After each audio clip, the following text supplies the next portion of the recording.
50 लाख के झुमके। अरे रेणु राहुल सुमन अशोक कहाँ मर गए सबके सब, जल्दी से आओ। इंद्राणी की आवाज सुनकर घर के सब लोग भागकर उसके पास आते हैं। क्या हुआ माँ, कहीं गिर गई क्या? चोट लगी क्या? कितनी बार कहा है कि बिना लाठी के मत चला करो, अब उम्र हो गई है तुम्हारी।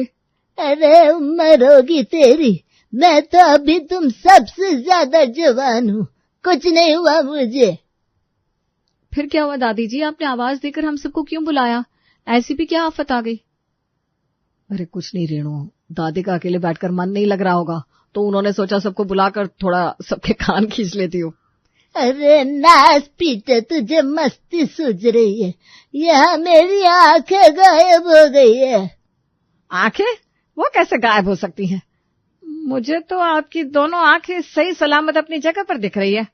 अरे तो क्या मैं झूठ बोल रही हूँ? अरे बेवकूफो, बुढ़ापे में इंसान की 4 आंखें हो जाती है, 2 तो अपनी रहती है और 2 डॉक्टर लगवा देता है। अच्छा अच्छा, अरे माँ आप चश्मे की बात कर रही है, कहाँ रखा था आपने अपना चश्मा? यही तो याद नहीं आ रहा, कम वक्त बुढ़ापे में कुछ याद ही नहीं रहता। चलो ढूंढो सब मिलकर मेरा चश्मा। दादी ढूंढने की जरूरत नहीं है, मुझे मिल गया आपका चश्मा। अच्छा तो तूने लिया था चश्मा, इधर आ, मैं तेरी खबर लेती हूँ। इस बुढ़िया से मस्खरी करता है। अरे नहीं दादी, मैंने नहीं लिया था चश्मा। भला मेरी क्या मजाल कि आपका चश्मा चुराऊं? चश्मा आपके पास ही है देखिए आपके गले में टंग रहा है। राहुल की बात सुनकर सबकी नजर इंद्राणी के गले पर गई तो देखा सचमुच उनका चश्मा गोल्डन चेन से बंधा हुआ उनके गले में झूल रहा था। अब देखा मैंने, वो तो मैं बस ये देख रही थी, तुम सबको मेरी कितनी परवाह है। दादी जी आपको तो हमेशा ही सब पता होता है, दिन में न जाने कितनी ही बार आप बस हमारा टेस्ट लेने के लिए हमें बुलाती हैं।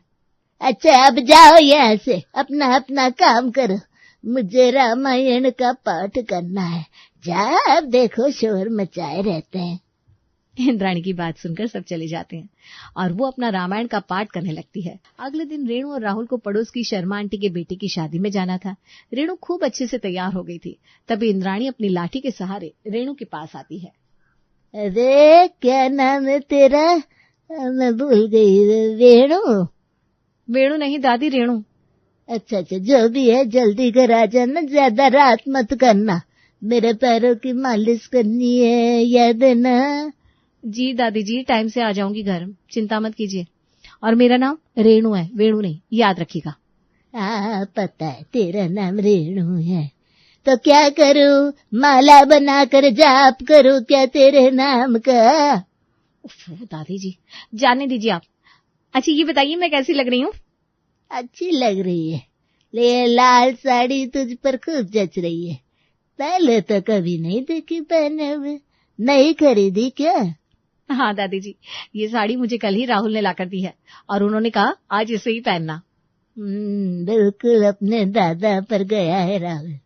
तेरे दादाजी भी ना मुझे ऐसे ही प्यार से बहुत सारा सामान लेकर दिया करते थे, क्या दिन थे वो भी। अच्छा दादी जी, दादाजी ने क्या क्या लाकर दिया था आपको, मुझे भी बताइए ना। अरे तेरे दादाजी जब शहर जाते तो मेरे लिए नई नई चीजें उठा लाते, ऐसे ही एक दिन मेरे लिए बहुत प्यारे से झुमके लेकर आए। उन झुमकों की चमक से मेरी तो आंखें ही चांद आ गई थी। अच्छा दादी जी, फिर उन झुमकों का क्या हुआ? अरे वो झुमके तो मेरे लिए अनमोल है, बड़ा संभाल कर रखा है, बहुत कीमती है वो। दादी जी कहाँ रखा है आपने उन्हें संभाल कर? अब ये मत कहिएगा कि याद नहीं है, भूल गई। अरे रखे तो मैंने ही है, पर सच में भूल गई कहाँ रखे, कभी याद आएगा तो दिखा दूंगी। फिर तो दादी जी अगला जन्म लेना होगा, क्योंकि इस जन्म में तो आपको याद आने से रहा। बस ठीक है, ज्यादा मत बोल, तुम लोगों से बहुत अच्छी है मेरी याददाश्त। हाँ नहीं तो। उफ, कितनी अच्छी याददाश्त है, हम सबको पता है। रेणु परेशान हो गई थी, तभी राहुल आता है। राहुल और रेणु शादी में चले जाते हैं। शादी से लौटते वक्त रेणु राहुल को दादी की झुमके वाली बात बताती है। आपको पता है राहुल, दादी जी बता रही थी कि दादाजी ने उन्हें चमकते हुए बहुत कीमती झुमके लेकर दिए थे, जिन्हें वो आज भी संभाल कर रखती हैं। अच्छा, ऐसी बात है? तब तो बहुत कीमती होंगे रेणु।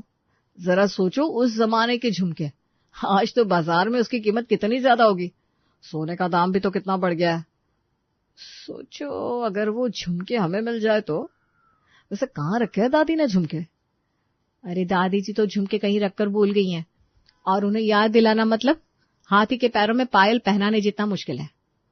पर अगर सच में वो झुमके मिल जाते तो हम उसे तुड़वाकर घर का रेनोवेशन करवा लेते, नहीं? हाँ, सही कह रही हो तुम। पता तो लगाना ही होगा कि दादी ने झुमके रखे कहाँ हैं। अच्छा रुको, मैं ये बात पापा मम्मी को भी बताऊंगा, फिर सब मिलकर दादी को आज याद दिलाएंगे, शायद याद आ जाए।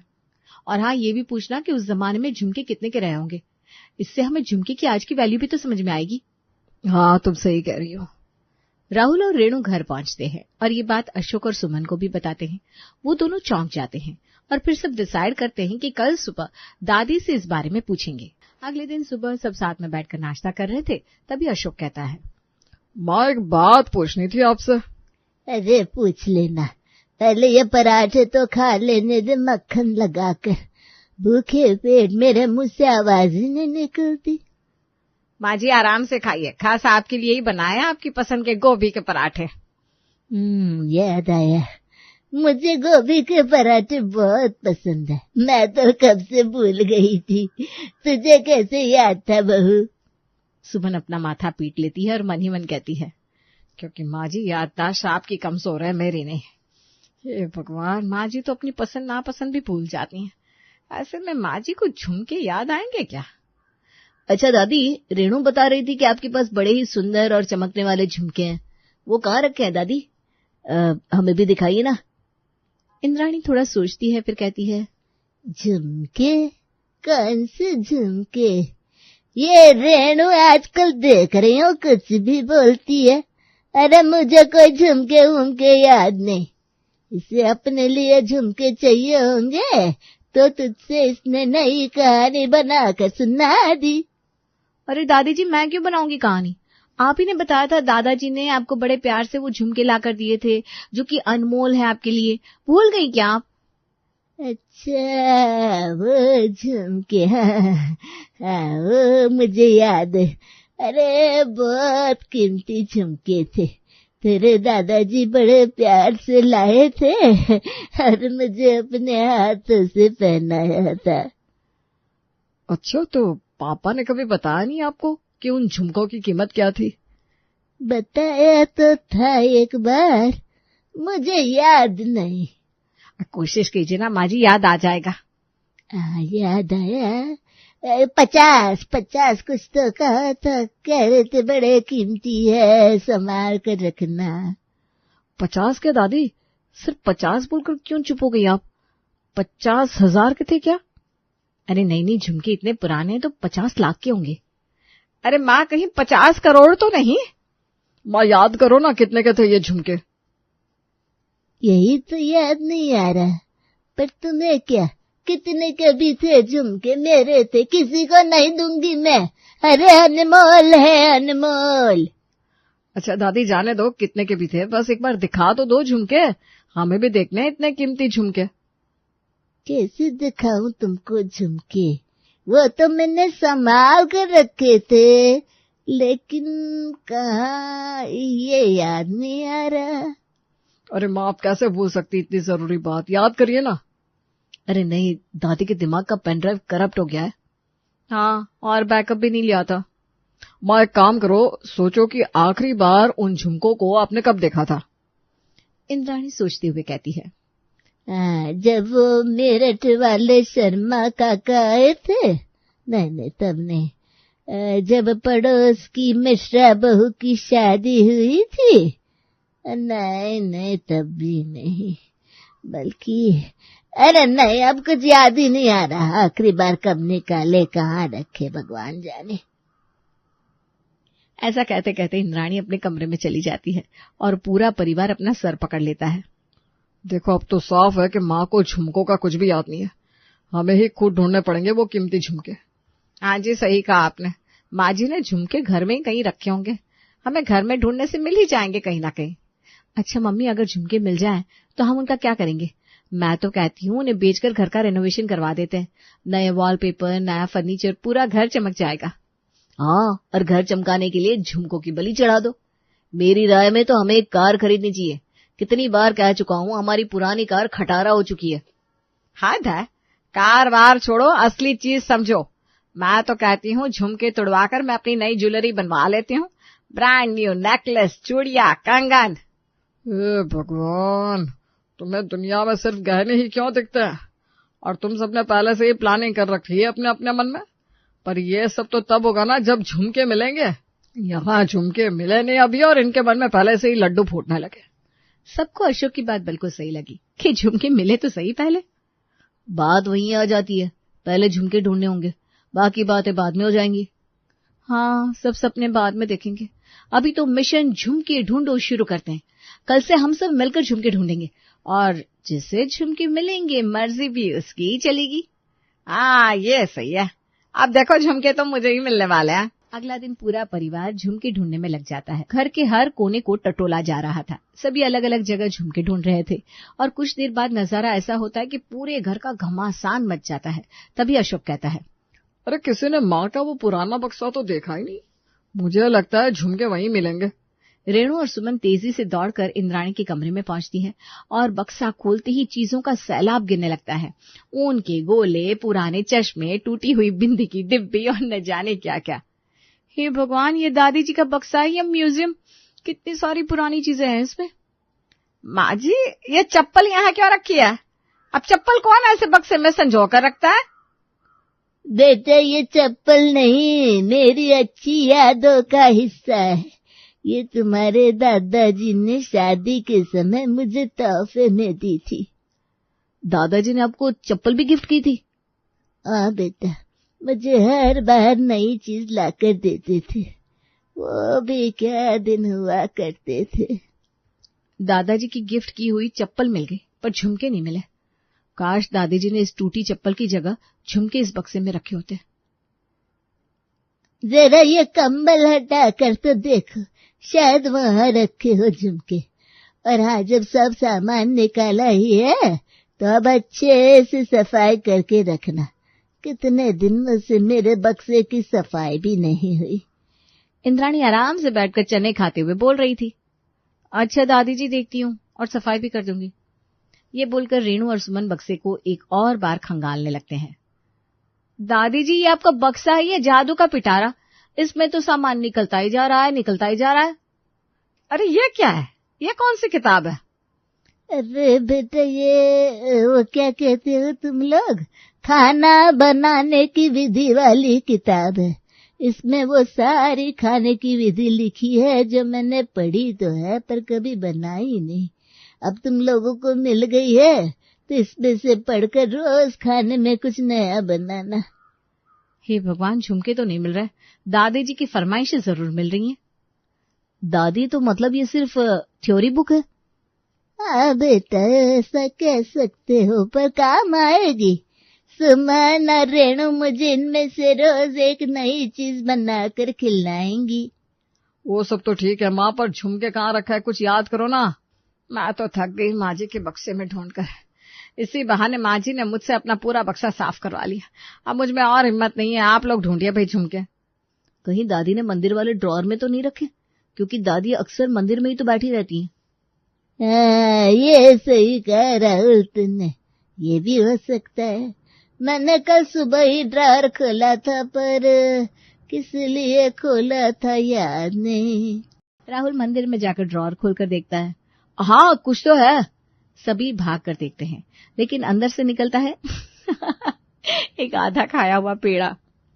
दादी जी, आधा खाया पेड़ा इसमें कैसे आया? लो, शुगर है माँ जी को और पेड़े चुरा कर खाती है माँ जी। मम्मी, अभी वो मुद्दा छोड़ो, झुमके पर फोकस करो। पर दादी, आपने पेड़ा आधा खाकर इसमें क्यों रख दिया? अरे बेटा, पूरा खा लेती तो स्वाद खत्म हो जाता, इसलिए आधा रख दिया। तो दादी, इसीलिए आपने कल सुबह ड्रॉर खोला था? अरे हाँ, याद आया, कल मैंने इसीलिए ड्रार खोला था ताकि आधा पेड़ा रख दूं और थोड़ी देर में फिर से थोड़ा खा सकूं, पर मैं भूल गई। माँ जी आप बिना कमाल हो, भला ऐसे कौन करता है? मुझे मत सिखा क्या करना चाहिए क्या नहीं, मैं सास हूँ तेरी, समझी? जी माँ जी समझी। तभी अशोक को अचानक आइडिया आता है कि झुमके माँ के तकिए के नीचे हो सकते हैं। वो तकिए के नीचे हाथ डालता है। ये क्या मिला? ये क्या है? ये तो पुराना सा नोट है। दादी जी ये 50 का नोट तकिए के नीचे क्यों रखा है? बेटा ये इमरजेंसी फंड है, जब भी गुपचुप समोसे खाने का मन करता है तो काम आता है। कोई मुझे पैसे देता है तो मैं ऐसे ही तकिए के नीचे रख कर भूल जाती हूँ, और जब खाने का मन होता है तो ये पैसे याद आ जाते हैं। वाह माँ जी, क्या कमाल की याददाश्त पाई है आपने, मानना पड़ेगा। मैं तो पहले से ही कहती हूँ मैं कमाल हूँ। चलो आखिर तुम लोगों ने भी मान लिया। मतलब दादी की चीजें ढूंढो तो इतिहास भी मिलेगा और पैसे भी। पता नहीं और क्या क्या मिलेगा, पर झुमके नहीं मिलेंगे। ऐसे ही झुमके ढूंढने के चक्कर में पूरा घर अस्त व्यस्त हो चुका था और घर के सब लोग बहुत थक भी चुके थे, पर झुमके नहीं मिले थे अभी तक। तभी अचानक इंद्राणी को वो अपनी पुरानी पोटली याद आती है और उसकी आंखें चमक उठती है। अरे याद आया, मेरी वो पुरानी पोटली है ना जो मेरे पलंग के नीचे रखी है, उसी में है झुमके। अरे नहीं दादी जी, अब हम सब पूरी तरह थक चुके हैं, अब हमसे नहीं देखा जाएगा। सुबह भी आप ऐसे बोल रही थी यहाँ होंगे झुमके वहां होंगे झुमके, ऐसा बोल बोलकर आज आपने हमें खूब दौड़ाया है, बस अब और नहीं। हाँ माँ जी, अब और नहीं होगा हमसे, हमें माफ कीजिए। तुम सब रहने दो, मैं ही खोलती हूँ पोटली। ये कहकर इंद्राणी पोटली निकाल कर खोलती है और खुश होकर कहती है, मिल गए, ये है मेरे झुमके। इंद्राणी धीरे से झुमके निकालती है और सबके सामने रखती है। पर ये क्या, झुमके देखने के बाद सबके चेहरे की चमक एकदम गायब हो जाती है। ये तो बहुत छोटे हैं। यही तो है वो झुमके, मुझे अच्छे से याद है, तेरे दादाजी बड़े प्यार से लाए थे मेरे लिए। देखो अभी भी चमक बाकी है इन झुमकों की। एक तो इतने छोटे झुमके, और ये भी कोई हीरे जवाहरात के तो नहीं लग रहे। अरे बहुत ही सिंपल से है, मुझे तो ये आर्टिफिशियल लग रहा है। लेकिन माँ तुमने तो कहा था ये झुमके बहुत महंगे हैं, अनमोल है, 50 लाख के हैं। अरे सत्यानाश हो तेरा, कितना लालची है रे तू, बिल्कुल अपनी बुआ पर गया है। मैंने तो ऐसे संस्कार नहीं दिए थे तुझे। मैंने कब कहा 50 लाख के हैं, ये तो तुम सब कह रहे हो। मैंने तो एक बार भी नहीं कहा, मैंने तो बस कहा तेरे पापा की निशानी है ये झुमके, इसीलिए बहुत अनमोल है। तो फिर असल में कितने के हैं ये झुमके दादी जी, आप ही बता दीजिए। तभी इंद्राणी याद करके कहती है, उस जमाने में तेरे दादाजी ने मुझे ये झुमके शायद 50 पैसे में ला कर दिए थे, और इन झुमकों के साथ उनका जो प्यार था उसकी कोई कीमत ही नहीं। वो प्यार बेशकीमती है, अनमोल है। अब तो सबके मुंह खुले के खुले रह जाते हैं, हाथ से माथा पकड़ लेते हैं। 50 पैसे? ओ माय गॉड, हम घंटों से जिस चीज के पीछे पड़े थे वो सिर्फ 50 पैसे की थी। दादी आपने ये पहले क्यों नहीं बताया? तो तुम लोगों ने पहले पूछा क्यों नहीं? और खबरदार जो किसी ने मेरे झुमकों को हाथ भी लगाया तो 50 पैसे के है तो क्या हुआ, मेरे लिए इनसे ज्यादा कीमती कोई गहना नहीं। तुम्हें झुमके देखने थे ना तो दिखा दिए, बात खत्म। दादी जी पहले ही बता देते कि झुमके बस 50 पैसे के थे। अगर पहले बता देती तो तुम सब मेरे झुमके ढूंढते क्या? मुझे सब समझ में आता है, तुम सब लालच में मेरे झुमके ढूंढ रहे थे और मुझे याद ही नहीं थे मेरे झुमके कहाँ हैं। देखो मिल गए मेरे झुमके। लो और कर लो लालच, घर का रेनोवेशन करवाना है, कार लेनी है, ज्वेलरी बनवानी है, और न जाने क्या क्या सपने देखे थे, कर लो अपने मन की। खुदा पहाड़ निकली चुईया। आज मैं बड़ी खुश हूँ, अब मैं चैन से आराम करूंगी। तुम सब मिलकर सारा सामान अच्छे से रखो, घर को साफ करके ही सोना आज रात। मैं जा रही हूँ अपने कमरे में। ये कहकर इंद्राणी अपने कमरे में जाकर शीशे के सामने वो झुमके पहनकर खुद को निहारने लगती है। दूसरी तरफ पूरा परिवार थका हुआ सा घर की सफाई में लग जाता है।